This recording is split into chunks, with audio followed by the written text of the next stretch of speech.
Hi there guys, my name's Stuart from Marshall Music, and tonight on Stu Chats With, I have with me Wick and Al from a band called the Hellcats. Hello Stephen. Or Stuart, was it? Thank you for joining us tonight. Very nice to meet you. Thank you. Very nice to see you. You're a handsome man that I've never met before. Very handsome. Thank you. I asked them if they'd be nervous. They said they were very nervous to be interviewed, so... By a handsome man.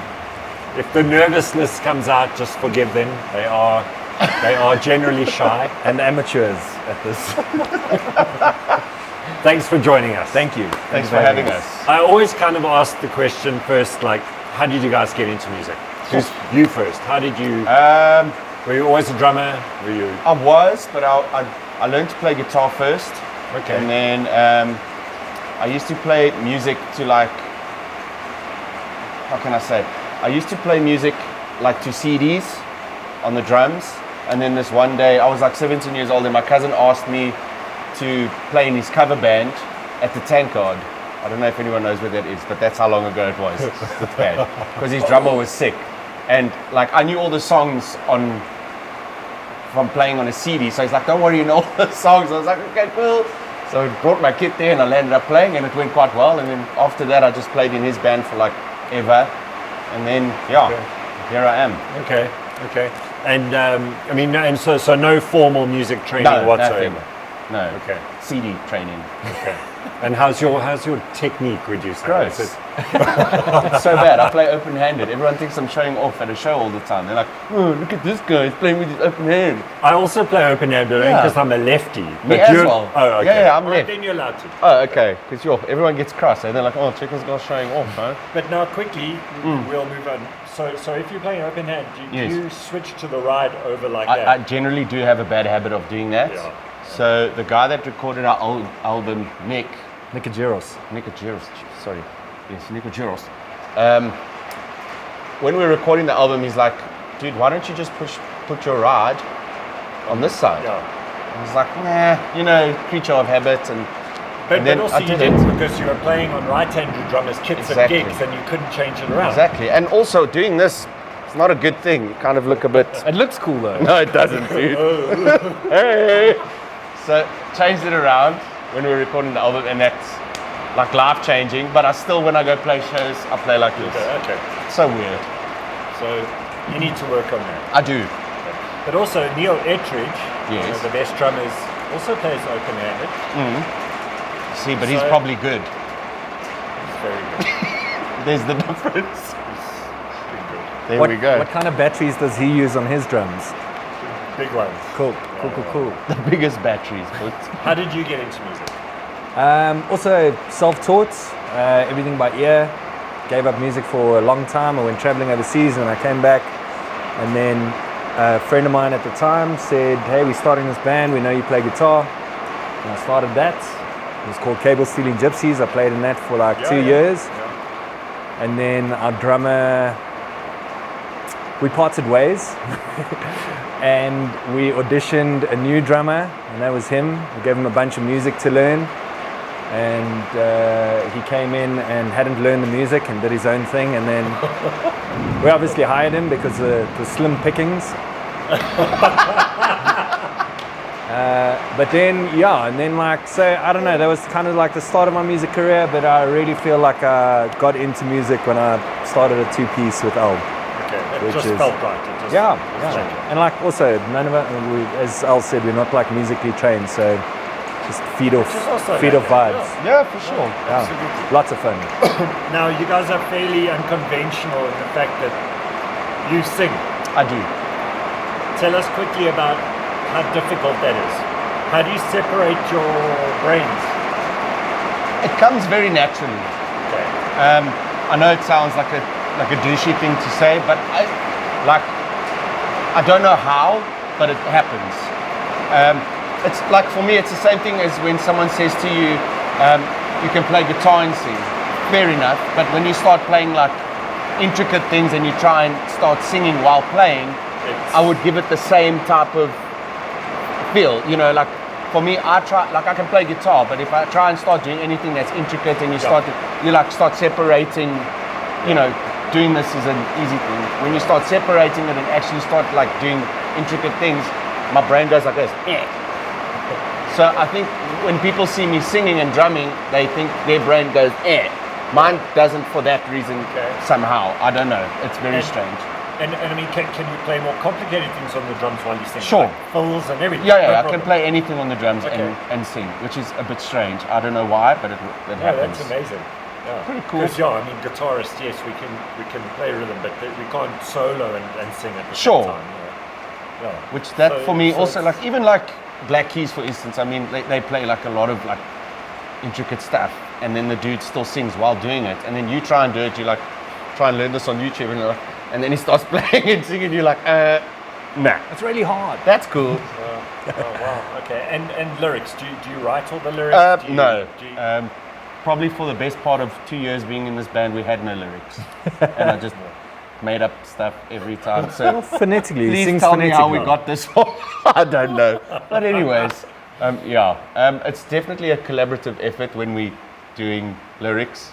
Very minuscule on my side because it's just something I'm not good at, I guess. So, But very, very good at like vocal melodies, like incredibly good at vocal melodies. So like that comes more naturally, but actually putting the words, I think that's it's the just hard my part, I think. Forte, I guess. Yeah, I mean, writing a good melody is man. easily as difficult and as original as writing a lyric. Yeah, for sure. Absolutely. 100%. So what we did on the last album now, the Hex and the Healer, is like I would have all the vocal melodies like worked out, and then it's actually easy to write like cool lyrics to that, you know? Yeah, when you've got the melody Yeah, already. when you've got the Okay. melody. Yeah. And then you just because you kind of like how we would do it for, as you said, for like the last 2-3 years, is at gigs the words would change all the time. So like obviously nobody sings along to our music because it's just loud and like aggressive. But like he would freestyle at shows, man, which is like I found like pretty amazing, man. Yeah. But now like we've put some And playing structure drums to at the it. same time. Yeah, exactly. Yeah. Exactly. Okay. Interesting. Yeah, it's very impressive. Okay. And I mean, musically, do you have any say in the writing of the music, chordal wise, arrangement wise? I mean, is that also We both like. We dip in and out. We do, yeah. We both like. Okay. If Warwick thinks something cool, we'll do it. If I think there's something cool, we'll try it. We've never been like, no, you can't do that. No, you can't do that. Yeah. It's not about that at all. Yeah. Whatever sounds rad, we play. And if it doesn't, we don't. We'll just can it. Yeah. Super collaborative though. Like, Yeah, dude. It's as Al says, he's like it's a not really like Al just plays drums and a that's good what he guitarist. does. So sometimes I go check out this riff I've got, or Yeah. I'll go make this noise on the drums. That's exactly how we do it. It's quite funny. Speaking sounds. Now, here's a serious question. How do you manage to play guitar and jump around like a absolute lunatic hooligan like you do? Because it's terrifying standing on one spot and knowing people are watching you. So you're like, So don't look at me, I'm running here. Don't look at me, I'm running here. No, it's just sometimes you jump into the crowd. yeah. No, that's Surely then that's a fun they part. right in your face. Yeah. Isn't that Sometimes worse? they'd like touching your things. By your things, Your I mean guitar. your Guitar things. But like you slap, don't touch. sometimes I take their hands and I go, Yeah, that's cool. do that. But to tell you the truth, if I'm not running around, I feel like super awkward, and I Okay. need to like, and also because we're a two-piece, Al's the front man, you've and got a he's lot of- at the back, so A lot of space to cover, my bro. yeah, you kind of got to make up for it to like kind of Why don't you just engage set the him up audience. in the audience and you can stand at the back? I would love to, man. Every like every venue we go to, we're like, cool. We want the drums like this. They're like, lacquer. The next band's not going to allow that. So, okay, no, that's fine. Sounds legit. It's just placement, like you'll get Sometimes on we do a it. rig and everything's set up, and then you got to be like, "Hey guys, do you want to just move everything this way?" And they all look Everything's at you set and they're like, "No." You're like, "Okay, cool. It's just a thought. Thank you." Cool. Sometimes we get it right. Gareth Wilson used to do it all the time for us at Good Luck Bar. He used to Yes, go, cool. he did. Here's the drummer, here's the guitarist, and we used to face and like battle each other. And Which is that's, great. That's a cool way to do it. Nice. Better I've than seen them. blood on your guitar before. Yes. That's pretty cool. Yeah, That's pretty cool. yeah. Pretty gross. That's rock and roll. Really It's hurts. good to have some like hardcore energy, like especially Yeah. from a person your age. I am very old. That's amazing. Let's talk so quickly many about root jokes. gear. I know you guys are just rock and roll. You're not into gear technicalities and everything. Sure. But the kids out there would like to know briefly your both of your sort of setups. you want to go first? You go first, bro. Do your thing. It's like a pretty simple setup actually. My main pedals are like it's a clone. What is it? OCD. Yeah. It's an OCD clone and a POG. So I use the OCD for like a beefy, like sort of overdrivey, fuzzy kind of thing. And because we don't have a bass guitar, what I do is like in a sort of the climax of a song, or like when I want what? Climax, moist climax. I hit the POG, and that gives like a lot of like beef and bass. So those are my two main in the ones. Climax, you hit the pod. Yes. Okay. And then it's just like and a it just explodes. festival of explosions. Yeah. You're a sick puppy, you know that. I'm so sorry. I'm so sorry. Sorry, Mom. She knows. She knows. Amp wise. I've been playing on a Marshall for years, but I'm really keen on getting a really good deal on an Orange Head. If only I knew somewhere where I could go for that. Only he knew. It's coming, Stu. It's coming. Okay, you like that, huh? Yeah, that Yeah, orange. no, Row it of was a 15. beauty. Calling your name. It is. It is. Guitar wise? I've played on the same guitar since I was 16 years old, so 24 years. The same, it's Yeah. a Strat. It's a Fender Eric Clapton Signature Series, and I think that actually adds a lot to my sound as well. It's got these lace sensor pickups, adds a little bit more beef. It's like a humbucker on roids, I always say. Yeah. So all like that little trifecta of things. There's other things I add on like as we go, but those three things are like the bass. And are you using cool. any delays, reverbs, anything like that? I have been toying a lot more with that, like reverbs and delays and phases and all that kind of stuff. But it's mostly just for like intros and outros and like just filling things up. So when you're in a two-piece, you kind of have to try a few tricks to like not just sound like the same thing all in all. Yeah, but that's only over the past couple years, man. Like it has. And you split with a bass amp as well. Oh, yes. Yes. Very important. Very, very important. So when we were recording with Audio Militia, the guy said, once you try this out, you split the bass and the guitar amp. So it's lacquer because now I've got like all the monitors and then plus two beefy things at the back. But what that does... What? What? So bad. But that gives me so much beef, like when I'm playing live, man. Like often in the band room, I'll miss it a lot. So I've got this little Vox bass amp, which helps. But on stage, the bass and the guitar amp together, Also helps me as well. but scary. Absolutely, it gives you more scary. fierce and more energy Totally. to feed Because on. if it's just a guitar, it gets a bit thin Yeah. at the end of the day. So Yeah, that you're just getting gives that it that vibe, low end, Okay. which is amazing. Then drums? Drums. My own personal drums is another story, but what I'll use on a regular basis when I'm playing shows, so very like minimal setup. So it's just a kick drum, floor tom, and one rack tom, and snare, and then crash and ride. But obviously my cymbals are the Sabian. I use Sabian HHX series. Yeah, and then I got some heavy hi-hats because I tend to break them. So Okay. you guys supplied me with like the heaviest ones, which is amazing. And snare-wise, what do you dig? What do you like? Look, I mean, I'm a big Ludwig fan, always have been, so I do use a Ludwig snare. Is it a supersonic? Do they call it that? Something like that. Or Superphonic. Superphonic. Superphonic. There we go. That's the one I use. It's a 1963 Superphonic. And All then brass. that one, no, that one is just like a normal one. And then I've got the Perspex one as well from the Vista Light, which I use, but that thing's got some snap in it, so it's quite hefty. Stick-wise, I use Vader sticks, and I use the Chad Smith Funk Blasters. If I don't use the Chad Smith Funk Blasters, I use the 5Bs. Okay. Yeah, tree trunks, bro. I have to, because otherwise it's just gonna break everything, and then it's kind of annoying. No finesse with this, okay? No, God dude, bless it's him. just, God you just bless go him. in, go hard. And I keep all of his spares in my pedal case. There's just like 4 sticks because he'll never bring his own sticks. He'll just go like. So you're watching him all the time when he breaks the stick, you're just like, It's like, we're giving up the show, and then he goes to the toilet, and I just like, we're going to be, watch out for Friday because we're going to have a pedal sort of review with Warwick and I and some fuzz pedals. So check that out on Friday. Now your new album, it just dropped, eh? Feb, yeah. A few months ago. What's the vibe on the album? I mean, you had 4 EPs out before. That's right. We yeah. did. This was our first studio album, proper studio album. So what's the vibe on it? I think we decided to take it a little bit more seriously this one. We wrote about 20 tracks. The guys at Audio Militia help us like whittle it down to 8. It's a 20-minute album. So I always say you can listen to it like on the way to the pub and on the way home from the pub, That's actually, in and out.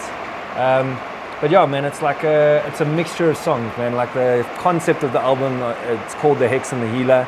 So we originally set out to write like 10 bangers and then 10 real slow jams, and then we try to get the slow jams going, and wow, it's hard. So hard. Not our vibe. Yeah. And it's not our vibe, and like we don't play acoustic or slow jams or anything. It's just like it's not in our body. Yeah. So yeah, like it's hard and fast and loud and aggressive. And climactic. Yes, and very explosive. very moist and climactic. Oh, I love it. I love it. So it's like, I mean, like a sort of punk album like they used to be in the old days. You know, it's like just It's like raw rock and roll, hard Very and raw. fast. Yeah, for sure. Look, it did very well so far. We've done some great things with it, and we're proud of it. Yeah, I we're think very that's proud the of most it. important That's thing, one you know, thing like, now. you know, it's easy to just put anything out, but when you put a lot of time and effort into something and people actually, you know, gravitate towards it, you know, it makes it worth the while. But most important, Warwick and I are just like super stoked with it, and you can't do anything more than that, you know, so it's a really important thing. And is it available on all the platforms? All the platforms. We've also got it on vinyl and USB. We do have it on vinyl, Really? and it's beautiful. Where can they get it on vinyl? You can message us on Facebook. Okay. Message us on our messenger Okay, page. We've got a what are website your- coming up. But what are your Instagram and Facebook handles and personal and band? I don't have a personal. We know that. I'm not personal. Instagram is He's unavailable. Instagram is at Hellcats Band. Is it? Yeah, Instagram at Hellcats Band. At And then Hellcat At, Band. at Hellcats Band. At And then Hellcats Band. Hellcats on Facebook. Hellcats Official. Hellcats official. All on these will be in Facebook. the Yes. description Yes, below. yes, And then what else? Twitter, Hellcats Band 1. At Hellcats Band 1. We've got a Yeah, YouTube yeah, channel. But we're not Twitter people, so we don't tweet good. And Spotify. Spotify, yes. Apple Hellcats. Music, everything else. These are Are you available for kiddies' Christmas parties? only bat mitzvahs. Okay. And not in December, that's family time. It's true. This broke his heart. Sorry, bruh. Tell me about advice for guys in the music industry. I mean, we all know, this is not a surprise, that the SA music industry is quite difficult. Sure. There's, as we know, we have absolutely no shortage of talent in this country. That's We've for got- sure. True we've that, got man. world-class acts of any genre.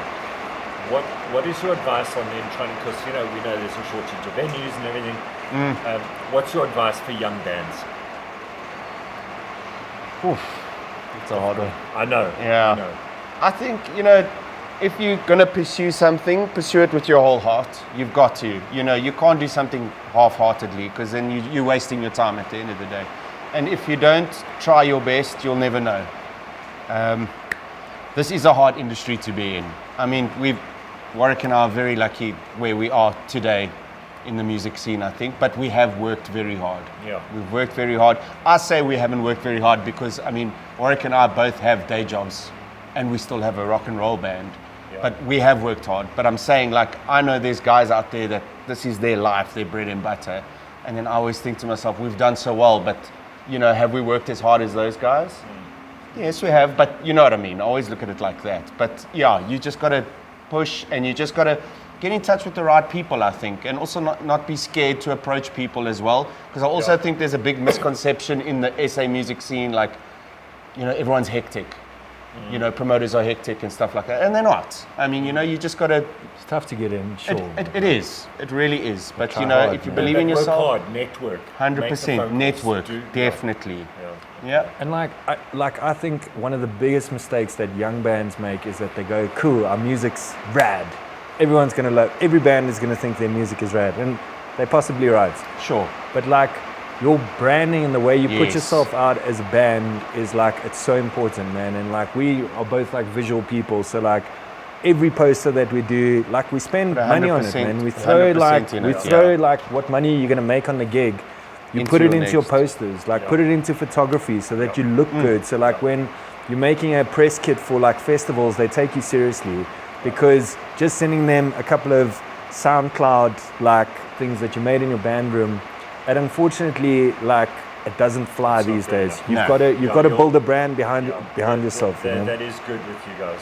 Your imaging and your logos and your branding and everything's really good. Yeah, and have fun. Like I think a lot of Yeah, dudes that's like the take most it seriously, and important they're like, oh, we're not making it. And we were in a band before this that was exactly that. The dudes Yeah. were like, yeah, if we don't get on radio, if we don't do this, and like, Don't play Oppie. and that's why we actually started the 2-piece, because we were like, we actually Cupful just of that, we just yeah. wanted to play music and we wanted to have fun. And like, if you're not enjoying it, you should be doing something else. I think. No, you're right. dude. Another thing I'd like to add, do yourselves a favor, if you haven't seen the Hellcats, go and watch them live and you'll see what a show should be, a rock and roll show should be. Thanks. You Oh, know, thanks, two Stu. guys Shut putting their absolute 100% balls into a show. Thanks, and I man. think that a lot of bands need to do that. Like like you said earlier, I think that a lot of bands have got the material, Yes. but live on stage it's just like, Yeah. Yeah. and then the song doesn't get the message isn't sent hard Sure. enough or properly. Yeah. And on the first 4 EPs, we actually did it the other way, because we were like, cool, we're so good on stage, we'll just like, let's just record something so we've got something, you I know. remember on cell phones actually. Yeah, and look, Okay. we They can only get you so far though. At the end of the day, yeah. With stuff like that. So. yeah, you need to spend the time on your craft. And that's also, that's actually quite a good point, Stu. Like, if, where people are going to find you out is not on social media as such. I mean, yes, they are, but, you want to go out and you want to get blown away at the Yeah. end of the day, It's the I mean, most I've best been thing to you can shows do, yeah. myself. I'm a musician, and I've sat in, I've been like, yo, these are so amazing. And you're going to tell everyone. And you're just going to the talk word of about mouth it. is the And most it's- powerful thing. It really is, dude. Yeah. It really is. Yeah, no, that's good. No, and you guys are good examples of that. Thanks, man. Putting Thanks, everything into it. We're out of time. Oh, Man, Sorry. story of my life. Sorry. Always, you've got two songs left. Yeah, but there's 8 left on the thing. And then done. And they got that little clock in the corner, the digital one. the sound engineer's like fading you out. I'm carrying on playing, dude. I'm telling you. Yo, I don't care. He's not my boss. Doesn't happen to me often. Once a week max. Happens to us all the time, dude. Thank you for joining us. Thanks for having us, man. you. Thank you. And thank you guys. Thank you, Stu. Thank you very much. Cool, guys. Enjoyed That's it. all for now. Just remember to watch that little video on Friday with Warwick and us. It's going to be cool.